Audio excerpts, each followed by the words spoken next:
Robert Reich spoke brilliantly and eloquently on his Facebook page about this growing meme, which seems to be promoted mostly by African-American Hillary Clinton supporters, that Bernie Sanders is not strong on African-American issues, on black issues.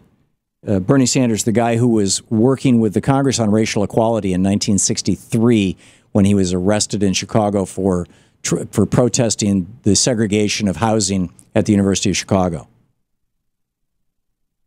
I mean, literally, he was arrested back, and he, you know, in favor of civil rights. He went to, in '63. He came to Washington D.C. with Martin Luther King. I mean, he was just part of the crowd. He wasn't standing up on the podium with King at the time. This was before he had been in any elected office. He was a student, college student at the time, but was here in '63 for the March on Washington. Bernie Sanders has a long, long record with regard to civil rights. The civil rights of African Americans is not a big issue in Vermont because there are so few of them there, but and probably that's why it hasn't been at the top of his agenda as a senator.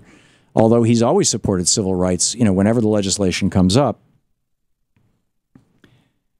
But this is what Reich said, and I find it fascinating. He said, the main event at the Netroots Nation conference in Phoenix, Arizona last weekend was a presidential town hall featuring one-on-one discussions between journalist and undocumented American Jose Antonio Vargas and presidential candidates Martin O'Malley and Bernie Sanders. It was upstaged by Black Lives Matter activists who demanded to be heard. Turns out, by the way, that apparently the conference organizers knew this was going to happen and had actually planned for it and given these folks the microphone, at least according to what I'm reading over at DU. I don't know whether that's the case or not, but if so, Senator Sanders and Governor O'Malley should have been told.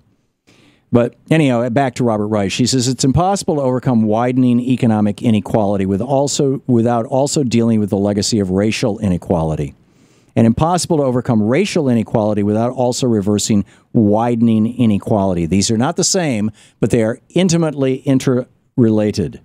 Racial inequalities are baked into our political and economic system. Police brutality against black men and women, mass incarceration disproportionately of blacks and Latinos, housing discrimination that has resulted in racial apartheid across the nation, and voter suppression in the forms of gerrymandered districts, voter ID requirements, purges of names from voter registration lists, and understaffed voting stations in black neighborhoods all reveal deep structures of discrimination that undermine economic inequality. Black lives do matter. But it would be a terrible mistake for the progressive movement to split into a Black Lives Matter movement and an economic justice movement. This would only play into the hands of the Reich, of the right. For decades, Republicans have exploited the economic frustrations of the white working middle class to drive a wedge between the races, channeling those frustrations into bigotry and resentment. This is what I said at the opening of the show. You know, that historically the Republicans have said to white people, hey, look at those black people, they want to take your job. And now Donald Trump is saying it about Hispanics. Right? This is the Republican id. He says, in short, Robert Reich says, in short, the Republican strategy has been to divide and conquer. They want to prevent the majority of Americans, poor, working class, and middle class, blacks, Latinos, and whites, from uniting in common cause against the moneyed interests. We must not let them. Amen.